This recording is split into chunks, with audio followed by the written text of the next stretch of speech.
اللہ سے دعا کریں کہ اللہ تبارک و تعالی ہمیں اور آپ کو نیک اعمال کی توفیق عطا فرمائے، اللہ ہماری قربانیوں کو قبول فرمائے اور تمام زندگی اللہ دین پر قائم و دائم رکھے، آمین۔ بات شروع کرنے سے پہلے ایک بات عرض کرنا چاہتا ہوں کہ مسجد یہ اللہ کا گھر ہے اور مسجد کے اوپر سبھی کا حق ہے، جتنا حق ہمارا ہے اتنا حق آپ کا بھی ہے، اور اللہ کے رسول صلی اللہ علیہ وسلم نے فرمایا من لا یرحم لا یرحم، کہ جو رحم کرم کا معاملہ نہیں کرتا اللہ بھی اس کے ساتھ رحم کرم کا معاملہ نہیں کرتا ہے۔ اگر کبھی یہ ایسا ہو کہ کوئی غلطی کسی سے دکھ جائے اس پر پردہ پوشی فرمائیں، کیونکہ آج آپ کسی کے عیوب کو پردہ پوشی فرمائیں گے تو کل قیامت کے دن اللہ آپ کے بھی عیبوں پر پردہ ڈالے گا، اور دنیا میں ڈالتا ہے۔ ہم کتنے گناہ کرتے ہیں مگر اللہ نے تمام گناہوں پر پردہ ڈالتا ہے۔ اگر ہم جو گناہ کرتے ہیں اللہ ظاہر کر دے اس گناہ کو تو کوئی انسان ہمارے خیال سے ایسا نہیں ہے جو اپنے آپ کو متقی اور پرہیزگار بنا سکے۔ اگر مسجد میں کہیں پر گندگی نظر آئی، جھاڑو دینے والے نے کہیں پر غلطی کر دی، مسجد آپ کی بھی ہے، آپ آئیں مسجد میں، آپ کا حق ہے، آپ صاف کریں مسجد۔ یہ ضروری نہیں کہ جس کی ذمہ داری ہے صرف وہی صاف کرے گا، مسجد تمام لوگوں کی ہے، اور جتنا حق صاف کرنے والے کا ہے، نماز پڑھنے والے کا ہے، اتنا حق آپ سب کا ہے۔ ہم نے دیکھا ہے کافی لوگوں کو کہ جو بے روزگار ہیں، جو بے اولاد ہیں، انہوں نے مسجد کی خدمت کی، اللہ نے اولاد سے نوازا۔ بے روزگار ہیں، انہوں نے مسجد کی خدمت کی، اللہ نے ان کو روزگار سے نوازا۔ لہٰذا مسجد کی خدمت سب کی ذمہ داری ہے، ایسا نہیں ہے کہ جو متعین کر دیا گیا کہ تمہاری ذمہ داری صفائی کی ہے تو وہی ذمہ دار ہے ہر چیز کا، نہیں۔ اگر آپ کو کہیں دکھ رہی ہے مسجد میں گندگی، یہ مسجد نہیں بلکہ اپنے گھر کے ہم جیسے صاف کرتے ہیں، تو اللہ کا گھر ہے، اللہ ایسے لوگوں کو بڑا پسند کرتا ہے جو اللہ کے گھر کی صفائی کرتا ہے۔ لہٰذا اگر کبھی کچھ گندگی نظر آئی، ایسا لگا کہ جھاڑو نہیں دیا گیا ہے، تو آپ خود سے کر لیں، یہ اللہ کو پسند آتا ہے کہ کسی کے عیب کے اوپر آپ پردہ پوشی فرمائیں۔ یہ بات بس ایک ذہن میں آ گئی تھی، بات نکل گئی کہ جھاڑو نہیں دیا گیا، اس پر یہ بات چل گئی۔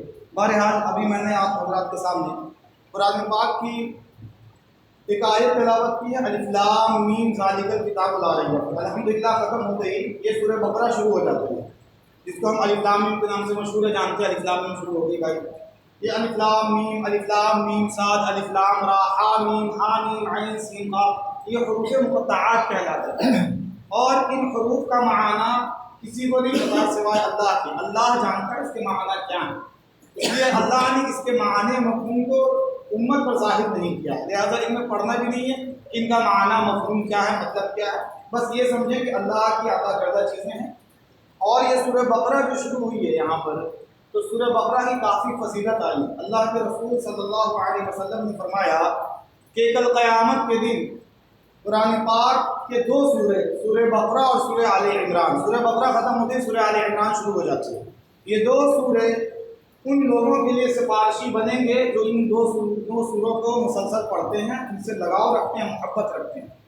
اور کہا کہ کل قیامت کا منظر ہوگا اور سارے لوگ اپنے اعمال کے مطابق پسینے میں ڈوبے ہوں گے، کوئی ٹخنے تک، کوئی گھٹنے تک، کوئی کمر تک، کوئی سینے تک، کوئی مکمل ڈوبا ہوگا، جس کے جیسے اعمال ہوں گے وہ اس طرح سے پسینے میں ڈوبا ہوگا، اور ایسی جگہ جہاں کسی کا سایہ نہیں ہوگا وہاں یہ دو سورہ بقرہ اور سورہ آل عمران دو بادلوں کی طرح اس انسان کے اوپر چھایا رہے گا جو سورہ بقرہ اور سورہ آل عمران کی تلاوت کرتے ہیں۔ لہٰذا اور گھر میں سورہ بقرہ پڑھنے کی بھی کافی فضیلت وارد ہوئی ہے، اور قرآن پاک کی سب سے لمبی سورہ یہ کون سی سورہ ہے؟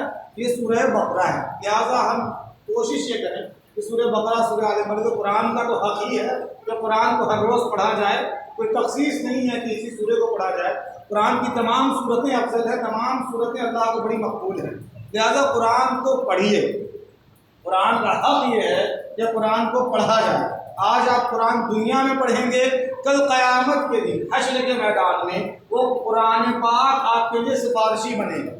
لہذا قرآن پاک کو پڑھا کر، ایک آیت ہو، ایک رکوع ہو، ایک صفحہ ہو، ایک پارے ہو، جتنا ہو سکے دن بھر میں کم سے کم کوشش یہ کریں کہ صبح کا آغاز اللہ کے نام سے کریں۔ جب صبح کا آغاز آپ اللہ کے نام سے کریں گے تو اللہ کے رسول صلی اللہ علیہ وسلم نے فرمایا کل امر ذی بال لم یبدا ببسم اللہ او بحمد اللہ فہو اجزم، کہ ہر وہ بڑا کام، مسلمان کا الحمدللہ ہر کام بڑا ہی ہوتا ہے، ہر وہ کام جو اللہ کے نام سے شروع نہ کیا جائے وہ کام بے برکت ہوتا ہے، اس کام کو پائے تکمیل تک آپ نہیں پہنچا سکتے، اس کام میں برکت نہیں ہوتی ہے۔ لہذا جب صبح کا وقت ہو تو صبح کا آغاز ہو تو وہ کلام اللہ کی تلاوت سے ہونی چاہیے۔ لہذا قرآن پاک کا یہ حق ہے کہ ہم قرآن پاک کو پڑھیں، ہر روز پڑھیں، چاہے ایک آیت ہو، آدھا پارا، آدھا صفحہ ہو، ایک صفحہ ہو، پاؤ بھرو، جتنا ہو سکے پڑھتے رہیں، اور جن کو یاد ہے قرآن پاک یاد کرنے کی بھی کوشش کریں۔ اور قرآن پاک کا ایک عجیب و غریب معجزہ ہے۔ دیکھیے دنیا میں اتنی کتابیں آئی ہیں، اتنی کتابیں آج بھی موجود ہیں، کسی کتاب کا حافظ نظر نہیں آئے گا، مگر قرآن پاک ایک ایسی کتاب ہے جس کی حفاظت کی ذمہ داری اللہ تبارک و تعالیٰ نے خود لی ہے۔ انا نحن نزلنا الذکر وانا لہ لحافظون، کہ ہم نے اس قرآن پاک کو اتارا ہے اور اس کے محافظ ہم خود ہیں۔ تو لہٰذا یاد رکھیے قرآن پاک کبھی دنیا سے ختم ہونے والا نہیں۔ یہاں جس دن قرآن پاک کا علم اٹھا لیا جائے گا، قرآن پاک اٹھا لیا جائے گا، اس لیے دنیا بھی ختم ہو جائے گی، برباد ہو جائے گی۔ لہذا قرآن پاک کو یاد کریں۔ آپ کسی اور کتاب کو یاد کریں گے وہ یاد نہیں ہوگا، ہمارا قرآن پاک یاد ہوگا۔ اب قرآن پاک کا معجزہ ایسا ہے کہ قرآن پاک کی کسی بھی صورت کو اٹھا لیجیے، جتنا پڑھیے اتنا مزہ آتا ہے۔ آپ ایک غزل سنیے، ایک نعت سنیے، ایک شعر سنیے، دن بھر اگر ایک ہی غزل کو سنایا جائے تو آپ کا دماغ پک جائے گا، آپ پریشان ہو جائیں گے کہ دن بھر ایک ہی چیز چل رہی ہے۔ مگر دیکھیے امام صاحب کھڑے ہوئے مغرب میں، عشاء میں، فجر میں، اور اللہ اکبر کہتے ہیں الحمدللہ رب العالمین والظالمین تک پڑھتے ہیں۔ آج تک کوئی ایسا انسان پیدا نہیں ہوا کہ امام صاحب ہر دن ایک سورہ پڑھتے، ذرا کچھ نیا لائیے، بور ہو گئے سن کر کے، نہیں، ایسا کبھی نہیں ہوتا ہے، بلکہ قرآن پاک کو جتنا پڑھی اتنی لذت محسوس ہو۔ یہ قرآن پاک کا معجزہ ہے۔ لہٰذا قرآن پاک سے ابتدا کیا کیجیے اپنے صبح کی، اپنے دن کا آغاز جب آپ قرآن پاک سے کریں گے، انشاءاللہ آپ شام تک جب تک اپنے بستر پر نہیں جائیں گے اللہ کے حفظ و امان میں رہیں گے، اور آپ جس کام میں ہاتھ ڈالیں گے وہ کام بابرکت ہو جائے گا۔ دکان کھول رہے ہیں، صبح کا آغاز قرآن سے کیا، دکان میں انشاءاللہ برکت ہوگی۔ مکان بنا رہے ہیں، مکان میں برکت ہوگی۔ آپ کوئی نوکری پر جا رہے ہیں، آپ قرآن پاک کی تلاوت کر کے جائیں، راستے میں آیت الکرسی پڑھتے جائیں، انشاءاللہ اللہ کے حفظ و امان میں رہیں گے۔ آپ جس کام میں ہاتھ لگائیں گے وہ کام پائے تکمیل تک پہنچ جائے گا۔ تو سورہ بقرہ کی فضیلت تو یہ تھی کہ سورہ بقرہ جو ہے کل قیامت کے میدان میں سورہ بقرہ اور آل عمران جو ان کو پڑھا کرتے ہیں ان کے اوپر بادل کی طرح سایہ کیے رہیں گے۔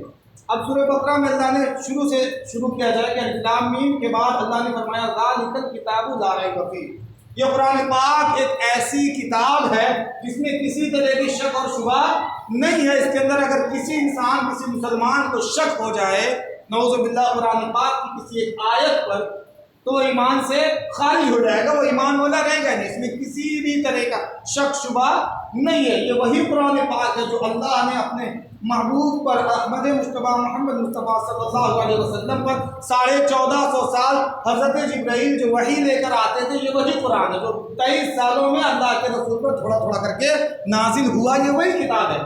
اس کے اندر کسی طرح کا شک اور شبہ نہیں ہے، ایک نقطے ایک زبر کا بھی شک نہیں ہے، کیونکہ اللہ جس کا محافظ ہے اس کو کوئی بگاڑ نہیں سکتا، اور اللہ جس کا دشمن ہو جائے اس کو کوئی سنوار نہیں سکتا، یہ اللہ کا نظام ہے۔ لہذا قرآن پاک کی اس کتاب میں اللہ نے فرمایا ذالک الکتاب لا ریب فیہ، اس کے اندر کسی طرح کا بھی شک شبہ نہیں ہے، یہ کتاب کے اندر کوئی تبدیلی بھی نہیں ہے۔ آسمانی کتابیں اس سے پہلے بھی آئی ہیں، اس سے پہلے بھی انبیاء کرام علیہ السلام کے اوپر کتابیں نازل ہوئی، لگ بھگ تقریباً تمام انبیاء کو صحیفے نازل کیے گئے، مگر ان تمام صحیفوں میں تحریف ہو گئی، لوگوں نے اپنے حساب سے بدل دیا۔ مگر قرآن پاک ایک ایسی کتاب ہے، آج آپ بدلیں گے اور بدل کر اس کو پڑھیں گے، ایک حافظ کی بات سنائیں، حافظہ بننا یہ ایسے تو نہیں ہے، ویسے ہے، آپ بدل ہی نہیں سکتے قرآن پاک کو۔ اور یاد رکھیے قرآن پاک کو بدلنے اور قرآن پاک کو ختم کرنے کے لیے ایسے ہم جیسے چھوٹے موٹے لوگ نہیں، بڑے سے بڑے وقت کا فرعون آیا، اور عربی میں اتنی مہارت والے لوگ آئے، مگر قرآن کیا کہتا ہے؟ قرآن نے چیلنج کر دیا کہ لا کر دکھا دو کوئی ایسی کتاب قرآن پاک کی طرح۔ لوگوں نے چیلنج قبول کیا مگر اس پر کھڑے نہیں اتر پائے، اور قرآن پاک کا جنہوں نے بھی آج تک مقابلہ کیا ہے، قرآن پاک کو کہتا کیا ہو مقابلہ کرو مجھ سے، میں بھی دیکھتا ہوں تمہارے اندر کتنی ہمت ہے۔ بڑے سے بڑے عربی داں آئے، قرآن پاک کی جیسی کتاب نہیں لا سکتے۔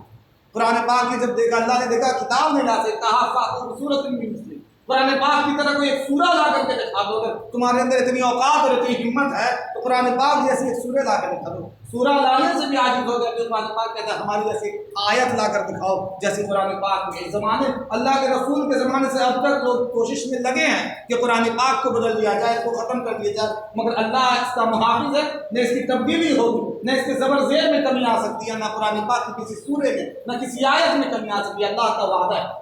اب دیکھیے اللہ نے حفاظت کی ذمہ داری ہم جیسے لوگوں کو دیا کہ قرآن پاک خود کہتا ہے کہ اگر یہ قرآن پاک کو کسی پہاڑ کے اوپر اتار دیا جاتا تو پہاڑ ریزہ ریزہ ہو جاتا۔ یہ قرآن پاک میں خود موجود ہے۔ اللہ کے رسول صلی اللہ علیہ وسلم پر جب وحی نازل ہوا کرتی تھی اور جب وہ اونٹنی پر بیٹھے رہتے تھے تو وحی کے بوجھ سے اونٹنی بیٹھ جایا کرتی تھی۔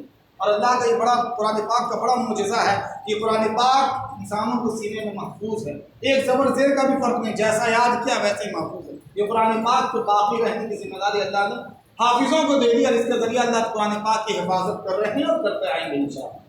تو ذالک الکتاب لا ریب فیہ، قرآن پاک میں کسی طرح کا شک اور شبہ نہیں ہے، اس لیے قرآن پاک میں کوئی بھی انسان مومن یہ نہ کوشش کرے کہ اس کے اندر کوئی شک شبہ نکال آئے کہ شاید اس میں یہ کمی ہے نعوذ باللہ یا یہ ذاتی ہے نعوذ باللہ۔ آگے قرآن پاک میں فرمایا اللہ نے سورہ بقرہ میں ھدی للمتقین، یہ قرآن پاک متقیوں کے لیے ہدایت ہے۔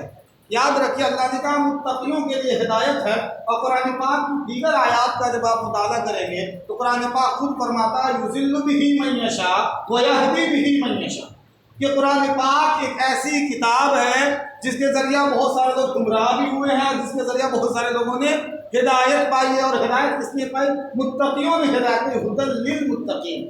اب یہ دیکھیے قرآن پاک سے گمراہی کا معاملہ کیا ہے، گمراہ ہوں گے کیسے؟ قرآن پاک تو ہدایت کی کتاب ہے، اس سے گمراہ کون ہوں گے؟ وما یضل بہ الا الفاسقون، جن کے دل میں کجی ہوگی، کمی ہوگی، جن کے دل میں خرافات ہوگا، وہ چاہیں گے قرآن پاک میں اپنے مطلب کی بات نکالنا، وہ گمراہ ہوں گے قرآن پاک سے۔ مگر جو قرآن پاک کو قرآن پاک سمجھ کر، اللہ کے احکام کو سمجھ کر، اس کی تفاصیل کو بہترین طریقے سے سمجھ کر قرآن پاک پر عمل کریں گے تو ان کے لیے قرآن پاک کیا ہے؟ ہدایت کا راستہ کھول دیتا ہے۔ لہٰذا قرآن پاک پڑھیں، اور دیکھیں قرآن پاک کی دو آیتیں ہیں، ایک آیات وہ ہیں جن میں اللہ نے اپنے انبیاء کا ذکر کر دیا، یوسف علیہ السلام کے واقعات ذکر کر دیے، ابراہیم علیہ السلام کے واقعات ذکر کر دیے، یونس علیہ السلام کے واقعات ذکر کر دیے، کسی نبی کا واقعہ ذکر کر دیا۔ یہ تو ہم آپ سمجھ سکتے ہیں، قرآن پاک کا ترجمہ اٹھایا ہم نے پڑھ لیا، یوسف یہاں پیدا ہوئے، کنویں میں ایسے ڈال دیا گیا، یہ تو موٹی موٹی چیزیں ہیں، ان کو ہم آپ پڑھ سکتے ہیں۔ مگر قرآن پاک کی کچھ آیتیں ایسی ہیں جن کا تعلق مسائل سے ہے، جن کا تعلق مسائل سے ہے کہ قرآن پاک نے مسائل بھی بیان کیے ہیں۔ اب میراث کا مسئلہ ہے کہ بہنوں کو کس طرح تقسیم کیا جائے گا زمین، اور بھائیوں میں کس طرح تقسیم کی جائے گی زمین، یہ میراث کا معاملہ ہے۔ آپ قرآن پاک کی یوصیکم اللہ فی اولادکم للذکر مثل حظ الانثیین کو پڑھیں گے، آپ کبھی نہیں اس نتیجے تک پہنچ پائیں گے کہ میراث کا تقسیم ہوگا کیسے۔ اب وہی پہنچ پائیں گے جنہوں نے اس کے اندر مہارت رکھی ہے، اور اس کو سمجھنے کے لیے پھر حدیث کا بھی علم چاہیے آپ کو۔ اگر آپ کو اتنا علم نہیں ہے تو آپ کچھ بڑے اچھے عالم سے رابطہ کریں اور بتائیں کہ بولیں کہ مجھے یہ سمجھا دیں اللہ نے اس میں ایک حکم بیان کیا، اس حکم کا مطلب کیا ہے۔ آپ پڑھیں گے پاکی ناپاکی کے مسائل، تو انسان کے اوپر جب غسل فرض ہوتا ہے تو قرآن پاک نے ایک آیت بتا دی، اجمالی آیت بیان کر دی، وَإِن كُنتُمْ جُنُبًا فَطَهَّرُوا وَإِن كُنتُم مَرْضَىٰ أَوْ عَلَىٰ سَفَرٍ أَوْ جَاءَ بِكُم مِّنَ الْغَائِطِ أَوْ لَامَسْتُمُ النِّسَاءَ، کہ تم فَلَمْ يَجِدُوا مَاءً فَتَيَمَّمُوا صَعِيدًا طَيِّبًا، کہ جب تمہیں ناپاکی لاحق ہو اور پانی دستیاب نہ ہو تو تم پاک مٹی سے پاکی حاصل کرو۔ اس میں کہا گیا کہ جب تم جنوبی ہو اور تم نے اگر کسی عورت کو چھوا ہو، قرآن پاک نے صرف اتنا ہی کہا ہے کہ کسی عورت کو اگر تم نے چھو دیا تو تمہارے پر غسل فرض ہوگا۔ اب آپ میں سے ہم آپ بتائیں کہ اگر عورت کو کوئی چھوتا ہے تو کیا غسل فرض ہوتا ہے؟ ایک صاحب نے مولانا سے کہا کہ حافظ صاحب قرآن پاک تو کہتا ہے کہ قرآن پاک میں لکھا ہے کہ کسی عورت کو چھو دیا جائے تو غسل فرض ہو جائے گا، کیا واقعی ہمارا وضو ٹوٹ جائے گا؟ مولانا صاحب نے کہا آپ چھو کر تو دیکھیے، وضو کے ہاتھ پیر سب ٹوٹ جائیں گے۔ یہ مولانا صاحب کا جواب تھا۔ بہرحال وہ اولا مستم النساء میں جو اللہ نے فرمایا، اب اس کی تشریح کہاں ملے گی، اس کی تفصیل کہاں ملے گی؟ پھر اللہ کے رسول صلی اللہ علیہ وسلم کی حدیث میں مبارکہ میں دیکھیے، اور علماء نے تفاسیر میں لکھے ہیں کہ چھونے سے مراد وہ چھونا نہیں۔ بہرحال تو قرآن پاک کی جو اجمالی آیتیں ہوتی ہیں جس کا تعلق مسائل سے ہوتا ہے، ان پہ اگر آپ غور و فکر کرنا شروع کریں گے، اگر آپ کے پاس عربی کا اور قرآن و حدیث کا علم نہیں ہے تو آپ گمراہ ہوں. آپ کو بولیں گے چھونے سے غسل ٹوٹتا ہے پھر آپ گمراہی کا راستہ اختیار کریں گے. مگر جن کے اوپر اللہ نے جنہیں علم دیا ہے، مہارت دی ہے مسائل کے استنباط کا کہ اندر تک گھس کر کے وہ مسائل نکالتے ہیں، ان کے لیے اللہ نے ہدایت کے راستے کھول دیے. اب قرآن پاک آتے فرماتا ہے ہدی للمتقین میں قرآن پاک متقیوں کے لیے ہدایت. اور متقی کون ہے؟ الذین یؤمنون بالغیب ویقیمون الصلاۃ ومما رزقناہم ينفقون. الذین یؤمنون بالغیب، جنہوں نے غیب پر ایمان لایا بنا دیکھے ہوئے. ہم نے اللہ کے نبی کو نہیں دیکھا، ہم ایمان لاتے ہیں، ہمارا ایمان ہے، کامل یقین ہے. ہم نے جنت کو نہیں دیکھی، ہم نے جہنم نہیں دیکھی، قبر کے عذاب کو ہم نے نہیں دیکھا. اس سے پہلے تمام انبیاء کرام تشریف لائے، حضرت ابراہیم، حضرت یونس، حضرت یوسف تشریف لائے، ہم نے نہیں دیکھا. مگر قرآن پاک نے ان کا ذکر کیا ہے ہم بنا دیکھے اللہ پر، ہم نے اللہ کو بھی نہیں دیکھا ہے. اور اللہ کو دیکھنے کی کوشش بھی مت کیجیے گا. یاد رکھیں موسیٰ علیہ السلام کی قوم نے کہا نا، ایسی قوم تھی کہا کہ اللہ کو دیکھیں گے تو ایمان لائیں گے، اور ہمارا ایمان تو بنا دیکھے ہے. انہوں نے کہا اللہ کو موسیٰ علیہ السلام دکھائیے تب ایمان لائے گا. اور موسیٰ علیہ السلام کا لقب تھا موسیٰ کلیم اللہ. کلیم کے معنی آتا بات کرنے والا، اللہ سے بات کرتے تھے ڈائریکٹ. موسیٰ کلیم اللہ، موسیٰ علیہ السلام نے اللہ سے، اللہ ایسی قوم ہے بول دیا اللہ آپ کو دیکھیں گے تب ایمان لائیں گے. اللہ نے کہا ٹھیک ہے، لے آؤ سب کو اٹھا کر کے طور کے پہاڑ پر. جب طور کے پہاڑ پر لے کر گئے اللہ نے ایک تجلی اپنی دکھائی اور سارے کے سارے مر گئے، بے ہوش ہو گئے. وخر موسیٰ صعقا فلما آفاق، قرآن پاک اس کا ذکر نازل کیا قرآن پاک میں بہت افضل تفصیل سے. تمام کے تمام بھیڑ ہو کے مر گئے اور موسیٰ علیہ السلام بھی ہوش ہو کے گر گیا. جب ہوش آیا تو دیکھتے ہیں سارے کے سارے مر گئے. اب اللہ کو دیکھنے کی خواہش تھی، وہ کچھ اور ہی دیکھ کر چلے گئے. اب اللہ سے کہا اللہ کچھ قوم کے کچھ لوگوں کو میں لے کر آیا تھا، اب جب واپس جاؤں گا تو لوگ بولیں گے موسیٰ لے گیا سب کو مار دیا. اب کیا کیا جائے؟ اللہ نے پھر سے زندہ کیا، مگر قوم ایسی اس کے باوجود ایمان نہ لائی. ایسی قوم کہا اس کو تم یا موسیٰ لن نصبر علی طعام واحد، ایک کھانے پہ ہم بسر نہیں کریں گے. اپنے رب سے دعا کیجیے کہ ہمارے لیے آسمان سے کھانا اتارے تب ہم ایمان لائیں گے. آج ہمارا بھی معاملہ ہو، یہ روز روز مچھلی ہے، روز روز چاول چلے گا، کچھ نیا لائیے. وہ موسیٰ علیہ السلام کی قوم کیا کہی؟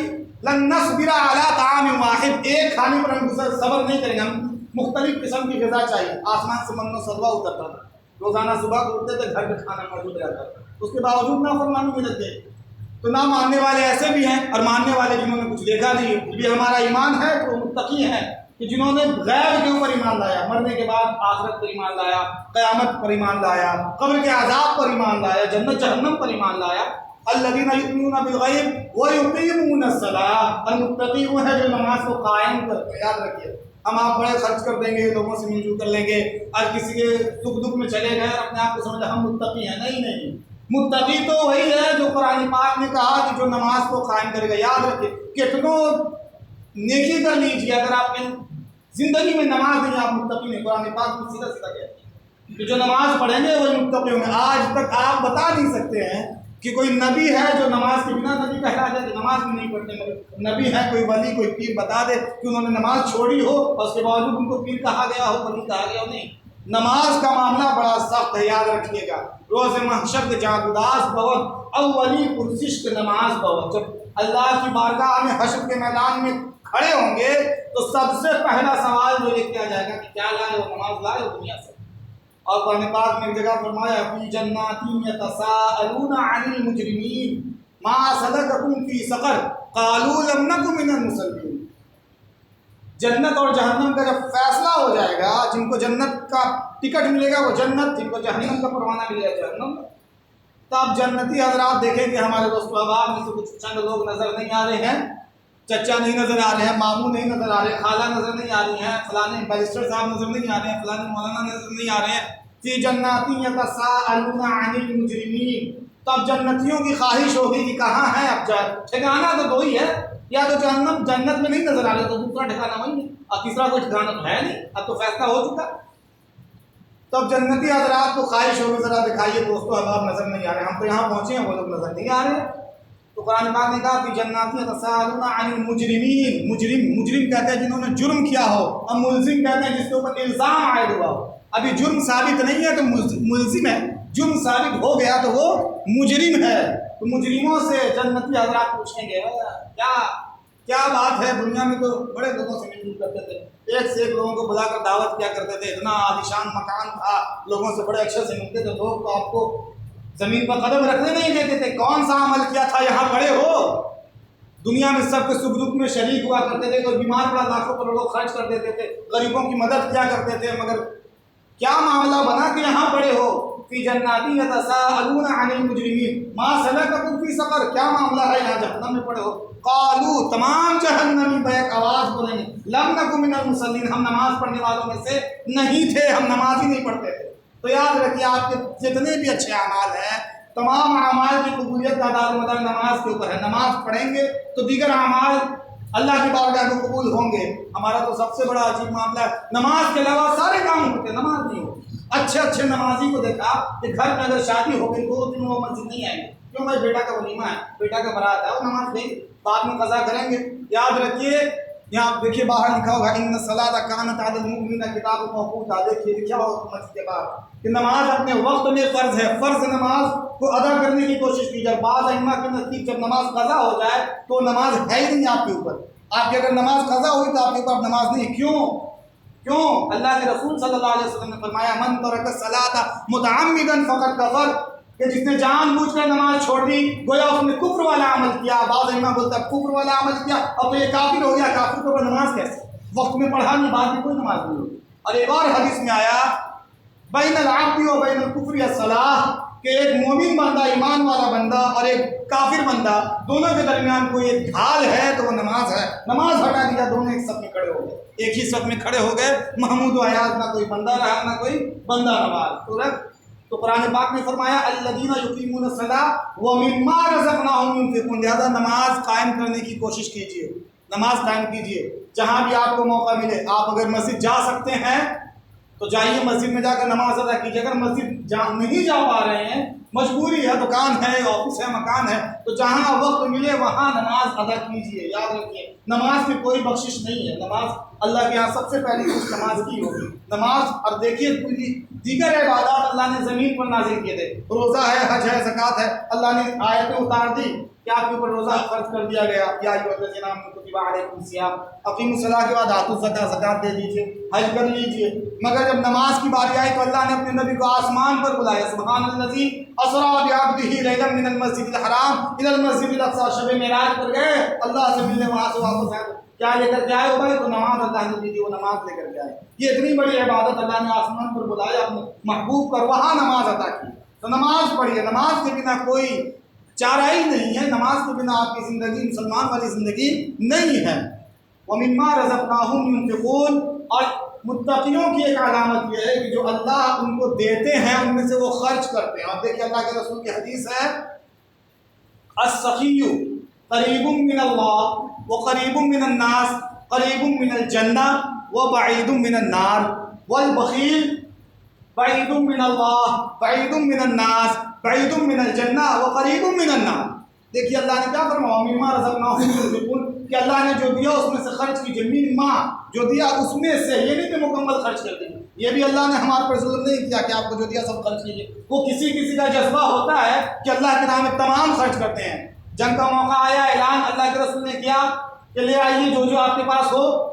حضرت ابوبکر صدیق نے گھر کے جھاڑو تقسیم کر تو اٹھا کر لے آئے۔ اللہ کے نبی نے پوچھا گھر کے لیے کیا چھوڑا؟ بولا اللہ اور اللہ کے رسول کافی ہے ہمارے لیے، گھر کے لیے اللہ کا رسول کافی ہے، میں نے سارا مال اللہ کے نام میں خرچ کر دیا۔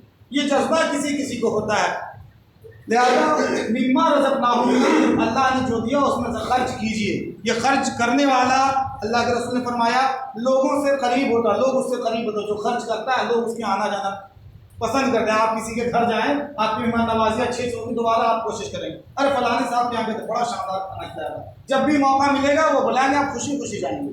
آپ کی کوئی ضرورت ہوئی، کسی نے آپ کی ضرورت پر مدد کر دی، آپ ان سے تعلق بنائے رکھیں گے۔ وہ بولتے ہیں کہ جہاں پر شیرہ ہوتا ہے، جہاں پر چاشنی ہوگی، مکھی وہیں پر بیٹھیں گے۔ لہٰذا جس انسان کے اندر خرچ کا جذبہ ہوتا ہے لوگ اس سے جڑے رہتے ہیں، یاد رکھیے گا، اور بخیل سے لوگ دور رہتے ہیں۔ تو کیا لیں گے، ایک کپ پانی ایک کپ چائے کے لیے پوچھتا نہیں، اس دروازے پہ کون جائے گا، لوگ بولتے ہیں عام طور پر۔ تو دیکھیے خرچ کا جذبہ قائم کیجیے، اللہ نے جو دیا ہے، اور 1 روپیہ اگر خرچ کر سکتے ہیں وہ بھی خرچ کیجیے۔ من جاء بالحسنۃ فلہ عشر امثالها، جو اللہ کی راہ میں 1 خرچ کرے گا اللہ اسے 10 دے گا۔ حضرت فاطمہ رضی اللہ تعالی عنہ، وہی فاطمہ حضرت حسنین کی اماں، حضرت علی کی زوجہ مطہرہ، ہمارے نبی کی سب سے لاڈلی اور دلاری بیٹی حضرت سیدہ حضرت فاطمہ زہرا رضی اللہ تعالیٰ عنہ بیمار ہیں۔ حضرت علی گھر میں آئے، کہا لاؤ میرے 10 انار کا، تمہیں کیسے پتا میرے پاس 10 انار ہیں؟ کیا میں نے قرآن پاک کی آیت پڑھی ہے نا، من جاء بالحسنہ فلہ عشر امثالہا، جو ایک خرچ کرے گا اسے اللہ 10 دیں گے۔ گھر میں ایک انار تھا، کھانے کی خواہش ہو رہی تھی، کوئی مانگنے والی آئی، میں نے اسے ایک انار دیا، میرا یقین تھا اللہ ایک انار کے بدلے 10 انار دے گا۔ حضرت علی نے اپنا دامن نکالا، 10 انار نکلے اس میں سے۔ تو اللہ کی راہ میں 1 روپے بھی ہو خرچ کیجیے اخلاص کے ساتھ، تو جو بخیل ہو، جو سخی ہوتے ہیں خرچ کرنے والے لوگ بھی اس سے قریب ہوتے ہیں، اللہ بھی ان سے قریب ہوتا ہے، اور جنت بھی ان سے قریب ہوتی ہے، اور جہنم ان سے دور ہوتی ہے۔ اس کا الٹا دیکھ لیجیے، جو بخیل ہوتے ہیں، جو خرچ نہیں کرتے ہیں، وہ لوگ ان سے دور رہتے ہیں، اللہ بھی ان سے دور رہتا ہے، وہ اللہ سے بھی بہت دور چلے جاتے ہیں، جنت سے بھی بہت دور چلے جاتے ہیں، اور جہنم کے قریب ہو جاتے ہیں۔ تو یہ ایمان اور متقی کی علامت یہ ہے، وَمِمَّا رَزَقْنَاهُمْ يُنْفِقُونَ، کہ اللہ نے جو مال دیا ہے اس میں سے وہ خرچ کرتے ہیں۔ وَالَّذِينَ يُؤْمِنُونَ بِمَا أُنزِلَ إِلَيْكَ، اور کون ہیں وہ لوگ متقی؟ جنہوں نے ایمان لایا جو اللہ نے ہمارے اوپر نازل کیا ہے، وَمَا أُنزِلَ مِن قَبْلِكَ، اور ہم سے پہلے جو نازل کیا ہمارے اوپر کیا نازل کیا اللہ نے؟ ہمارے نبی پر آخری کتاب کلام اللہ قرآن پاک نازل کی، اس پر بھی یقین ہے ہمارا۔ اس سے پہلے تمام انبیاء پر جتنی کتابیں نازل ہوئی اس پر بھی ہمارا یقین ہے۔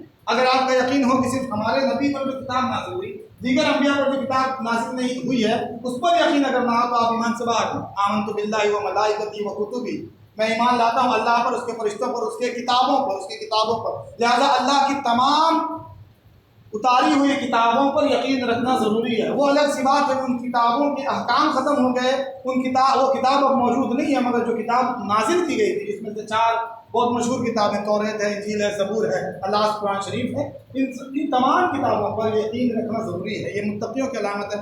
اور ہم سے وَمَا أُنزِلَ مِن قَبْلِكَ وَبِالْآخِرَةِ، اور آخرت پر یقین رکھنا بھی ضروری ہے۔ بعض لوگوں کا یقین ہوتا ہے جو ایمان والے نہیں ہوتے کہ ہم مر جائیں گے، دنیا کی چیز یہیں تک رہ جائے گی، مگر ہمارا یقین ہے کون کہتا ہے کہ مومن مر گیا، کون کہتا ہے کہ مومن مر گیا، در حقیقت وہ اپنے گھر گیا۔ ہمارا تو یقین ہے کہ یہ گھر ٹیمپروری ہے، یہ گھر ایک وقتی طور کی چیز ہے، یہ ختم ہوگی، ہماری اصل باقی رہنے والی زندگی آخرت سے شروع ہوگی، یہ تو فانی چیز ہے، کل من علیہا فان، جو چیز اس دنیا میں سب ختم ہوگی، یہ گھر، یہ دوار، ہمارا جسم، تمام چیزیں ختم ہونے والی ہے، ہماری بقا کہاں سے شروع ہوگی؟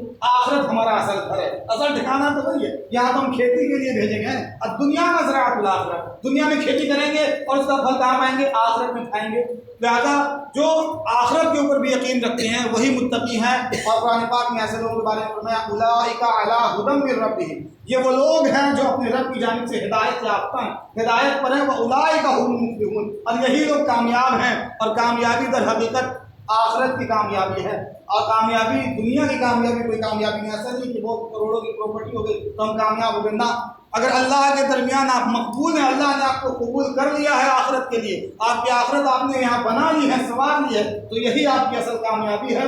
لہٰذا اس سورہ بقرہ کی چند آیت ہے، اور اولئک ھم المفلحون، یہاں تک ہر انسان کوشش کرے کہ قرآن پاک یاد کرے۔ پرانے جو لوگ ہیں وہ بلکہ ایک مکمل رکوع یاد رکھتے تھے، اس کے آگے جو ایک رکوع پر سورہ بقرہ کی مکمل ایک رکوع ہے وہ زبانی یاد کرتے تھے، ہم بھی کوشش کریں کہ کم سے کم اولئک ھم المفلحون تک زبانی یاد کریں، اس کے معنی مفہوم کو سمجھیں، اس کے احکام پر عمل کریں، اور جب اس کے احکام پر عمل کریں گے تو انشاءاللہ ہماری دنیا بھی کامیاب ہوگی، اللہ دنیا میں بھی جنت جیسا سکون نصیب فرمائے گا، اور انشاءاللہ ہماری آخرت بھی کامیاب ہوگی۔ اللہ سے دعا ہے کہ اللہ تبارک و تعالی ہمیں اور آپ کو نیک اعمال کی توفیق عطا فرمائے، آمین۔ وآخر دعوانا الحمدللہ رب العالمین۔